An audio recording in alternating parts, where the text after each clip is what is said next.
Dr. Barry Romo, a cardiologist and health expert, and I talked about what this information could mean for the investigation. Gene Hackman's last phone call may hold the key to solving the mystery surrounding his death. Investigators are now listening to his last conversations, and what they've found is truly chilling. What did Hackman say in his last moments, and who was on the other end of the line? Stay with us as we reveal the shocking details that will send chills down your spine. In a shocking 911 call on February 26, 2012, the world learned that famous actor Gene Hackman and his wife, Betsy Arakawa, had died suddenly in their home in Santa Fe, New Mexico. The tragic discovery began with a distressing 911 call. The caller's voice was filled with panic and grief, echoing the shock of the discovery, which no one had ever expected. A worker who said he was a caretaker stepped into the couple's $3.3 million home to do his normal work. But instead of a quiet, familiar place, he found an eerie silence, broken only by the barking of two surviving dogs. Then he saw the terrible sight. Damn, the worker sobbed into the phone, his voice shaking with grief as he talked to the emergency dispatcher. And shock, I think we just found a dead body inside the house. It was clear he was having a hard time processing what he was seeing.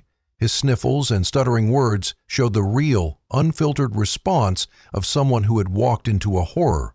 When asked about the house, his answer was vague, as if he wasn't sure what he was seeing. Right in front of him, a woman and a man probably answered, his voice breaking.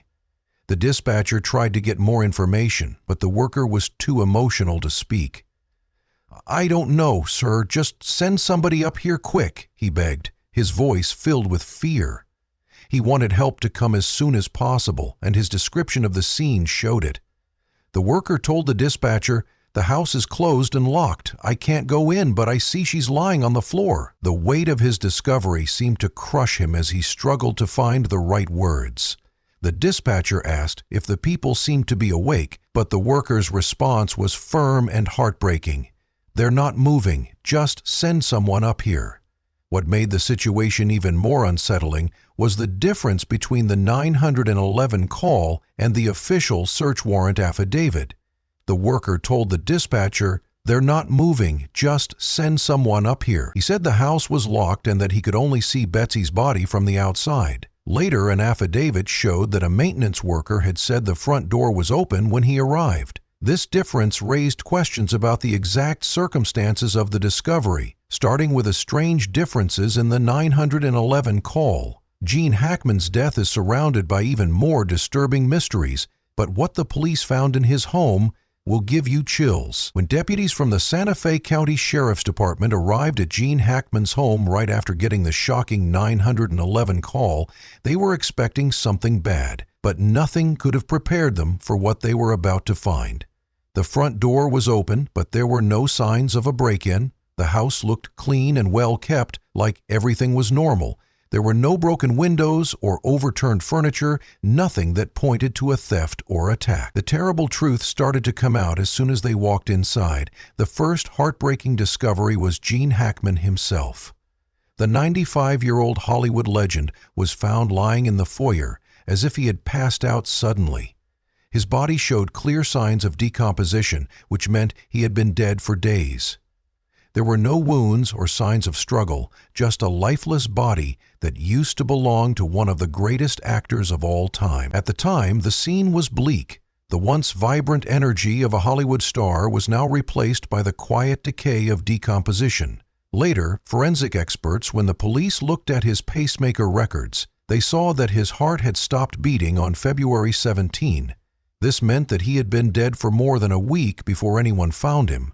He had died alone in his home, with no one there to help him. As they searched the house, they found another terrible discovery. Betsy Arakawa, Gene's wife, was mummified in the bathroom. This was a terrifying sign that she had been dead even longer than Gene, because the dry air in Santa Fe had slowed her decomposition, keeping her alive. Strangely, there were bottles of prescription drugs lying around her, mostly for high blood pressure and thyroid issues. It looked like she was trying to take her drugs when she died. The way her body was positioned suggested that she may have been trying to get help or even self-administer medication in her last moments. It was a haunting reminder of how quickly even the most perfect lives can fall apart. To add to the horror, the couple's beloved pet was found in the house. The decomposing body of one of their German shepherds was found in a bathroom closet. The dog's death was as mysterious as the human tragedies. Authorities couldn't say right away what caused it to die. Had it become sick or died of hunger after losing its owners? The cause of death was a mystery, but it added another heartbreaking layer to the scene. The presence of the animal remains added to the horror of the scene, bringing to mind images of a once happy family home. Not all of the coop's pets had died, but 2 other German shepherds were still alive and clearly upset. They had been trapped in the house with their dead owners for days or even weeks. How had they survived? Had they found food somewhere in the house, or had they just waited, scared and confused, for their owners to wake up? Their anxious barks and frantic movements showed a deep sense of abandonment and confusion, which is an animal instinct to cling to survival in the house. The house was eerily quiet. There were no signs of violence, no blood, no broken furniture, and no messages left behind. There was only the stillness of death. What was most disturbing was that everything looked normal from the outside. The house was clean and unaltered, giving no clue to the tragedy that had happened inside. 2 lives had ended in complete isolation. The strange nature of the discoveries left investigators with more questions than answers, and the eerie atmosphere suggested that this was a case of authorities were left with a lot of questions. Why hadn't anyone noticed for so long? Why hadn't either of them called for help? Did they die at different times? Or did one of them watch helplessly as the other died? Many crime scene experts and forensic specialists have come up with different theories to try to explain what really happened to Gene Hackman. The first theory suggests a sudden death followed by an accident. Forensic engineer Mike Sutton thinks this might be true. In the early 2000s, he chose to move to Santa Fe with Betsy, where they lived a quiet, peaceful life. He spent many of his later years writing, painting, and enjoying the solitude that came with leaving Hollywood. Despite his shyness, people who knew him well said he was warm and generous. He may not have sought the limelight, but he had a huge effect on those who knew him. Linehan painted a picture of a man who, even though his health was getting worse, remained kind and grateful for the people in his life. Although investigations into Hackman's last days are still ongoing, there are still a lot of questions that haven't been answered.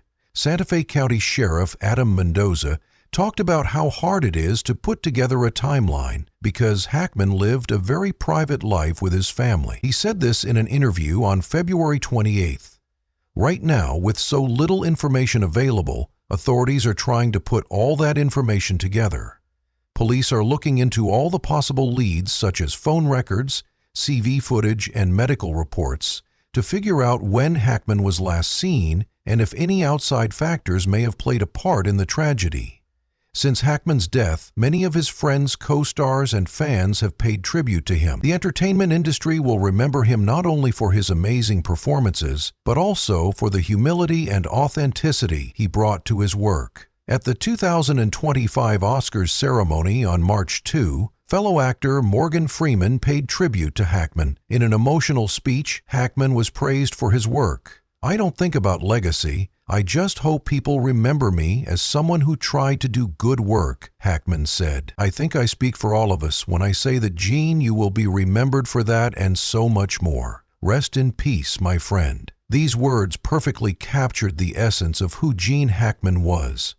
An artist who put his craft above all else for decades, he brought unforgettable characters to life on the big screen, from The French Connection to Unforgiven, leaving behind a legacy of unforgettable characters. Many people are shocked by his death, but those who knew him best want to make sure that he is remembered for more than just his last days. His friends, co-workers, and fans continue to celebrate the amazing life he lived, honoring the legacy of a man who gave so much to the world of cinema and beyond. As investigators put together the final pieces of the puzzle, the world is left wondering what really happened. What do you think about Gene Hackman's death? Let us know. Share your ideas in the comments.